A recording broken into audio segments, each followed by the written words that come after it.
ახლა კი დღის პოლიტიკური თემები. ობამას პრეზიდენტობის 1 წლის შემდეგ ამერიკულმა საგარეო პოლიტიკამ ევროპისათვის მოიცალა. ჰილარი კლინტონმა შტატების ევროპული პოლიტიკის დეკლარირება პარიზში გააკეთა. ვაშინგტონი არასოდეს აღიარებს აფხაზეთისა და სამხრეთ ოსეთის დამოუკიდებლობას. საქართველოს ტერიტორიული მთლიანობის და სუვერენიტეტის მხარდამჭერი განცხადება შეერთებული შტატების სახელმწიფო მდივანმა სწორედ პარიზში გააკეთა. ჰილარი კლინტონის მოხსენებას უკვე გამოეხმაურა საქართველოს პრეზიდენტი სააკაშვილი, მიესალმება ამერიკის მკაფიო მხარდაჭერას და უსვლელ პოზიციას. ჰილარი კლინტონის განცხადების დეტალები ნახეთ ია შათირიშვილის სიუჟეტში. ობამას პრეზიდენტობის 1 წლის შემდეგ ამერიკულმა საგარეო პოლიტიკამ როგორც იქნა ევროპისთვისაც მოიცალა. ჰილარი კლინტონმა შტატების ევროპული პოლიტიკის დეკლარირება პარიზში გააკეთა. ევროპული უსაფრთხოება ვაშინგტონის საგარეო პოლიტიკის ქვაკუთხედია და მის უზრუნველსაყოფად ნატო და EU თუ არსებობს, აცხადებს კლინტონი. ჩვენ ღრმად გვწამს, რომ ნატოსა და ევროკავშირის გაფართოება განამტკიცებს უსაფრთხოებას და მთელს კონტინენტზე უზრუნველყოფს სტაბილურობასა და განვითარებას. ბოლო პერიოდში ობამას ადმინისტრაციის მიმართ ხშირად ისმოდა კრიტიკა ევროპული პოლიტიკის არქონის გამო. მზარდი რუსული აგრესია ევროპულ სახელმწიფოებში შიშს იწვევდა. აღმოსავლეთ ევროპაში კი ეს შიში შტატებისადმი გაღიზიანებაშიც კი გადაიზარდა. სახელმწიფო მდივნის პარიზული გამოსვლიდან ჩანს, რომ ამერიკის დღემდე გაურკვეველი პაციფისტური პოლიტიკა კარდინალურად შემოbrunებას იწყებს.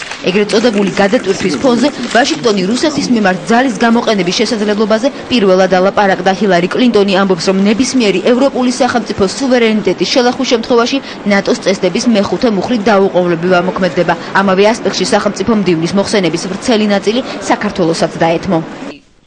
ჩვენ გამუდმებით მოვუწოდებთ რუსეთს პატივისცეს საქართველოსთან ცეცხლის შეწყვეტის შეთანხმების პირობას. ჩვენ უარს ვამბობთ რუსეთის მიერ აღიარებული აფხაზეთისა და სამხრეთ ოსეთის დამოუკიდებლობის ცნობაზე. მეტიც, ჩვენ ვაპროტესტებთ ევროპაში ნებისმიერი სახის გავლენის სფეროებზე პრეტენზიებს, როცა ერთი სახელმწიფო მეორის მომავლის განსაზღვრას ცდილობს. ჰილარი კლინტონის პარიზული ვიზიტი მხოლოდ დეკლარირებით არ შემოიფარგლა. შტატების სახელმწიფო დეპარტამენტი დაუშვებლად მიიჩნევს რუსეთისთვის მისტრალის მიყიდვას. გარიგების შემთხვევაში ამერიკა-საფრანგეთის სამხედრო ეკონომიკური თანამშრომლობა საფრთხის წინაშე აღმოჩნდება. ჰილარი კლინტონი აქტიურად აცხადებს, რომ ნატოს კარი საქართველოსა და უკრაინისთვის ღიაა და რომ უსაფრთხოების არსებული ინსტიტუტები ევროპის უსაფრთხოებისთვის სავსებით საკმარისია.